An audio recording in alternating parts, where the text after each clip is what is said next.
বিসমিল্লাহ রহমানের রহিম। আসসালামু আলাইকুম আমার প্রিয় ফরিদপুরবাসী, আশা করি আপনারা ভালো আছেন।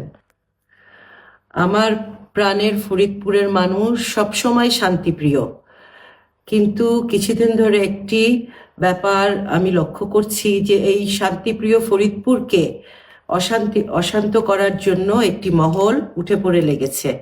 বর্তমান সময়ে আমরা দেখছি যে কিছু উদ্বেগজনক ঘটনা ঘটছে এই দেশে, এবং এর পেছনে আওয়ামী শক্তি যে আছে সেটা বেশ পরিষ্কার আমাদের সকলের মাঝে। আওয়ামী লীগের এই যে দেশ অশান্ত করার পরিকল্পনার অংশ হিসেবে ফরিদপুরকেও অশান্ত করার একটি পায়তারা যে চলছে সেটা খুবই দৃশ্যমান ফরিদপুরে। আজকে আমাদের ফরিদপুর সদরের একটি ইউনিয়নে আমাদের নেতাকর্মীরা রাজনৈতিক কর্মকাণ্ড নিয়ে ব্যস্ত ছিল। ঠিক ওই সময়ে এই পতিত ফ্যাসিস্ট শেখ হাসিনার সরকারের আস্থাভাজন একে আজাদ সাহেব আওয়ামী লীগের কিছু চিহ্নিত সন্ত্রাসী নিয়ে সেখানে উপস্থিত হন। এটা দেখে আমাদের নেতাকর্মীরা কিছুটা ভীত হন এবং তাদের মধ্যে কিছু উত্তেজনা সৃষ্টি হয়।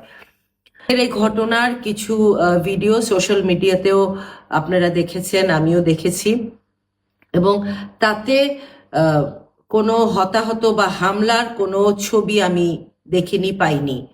সুতরাং এটা বোঝাই যাচ্ছে যে আমার বিরুদ্ধে অপপ্রচার চালাচ্ছে জনাব একে আজাদ।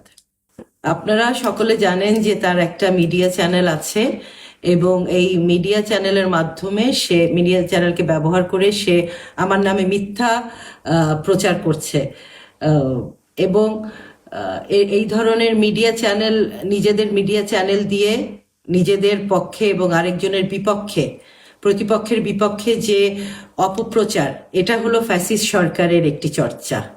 এই অপপ্রচার চালিয়ে আমার রাজনৈতিক সুনাম নষ্ট করার যে অপচেষ্টা, এটা জনগণ মেনে নিবে না।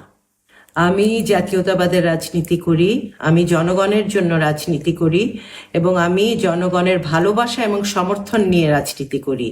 এটা ফরিদপুরবাসী, আমার প্রাণপ্রিয় ফরিদপুরবাসী সকলে জানেন।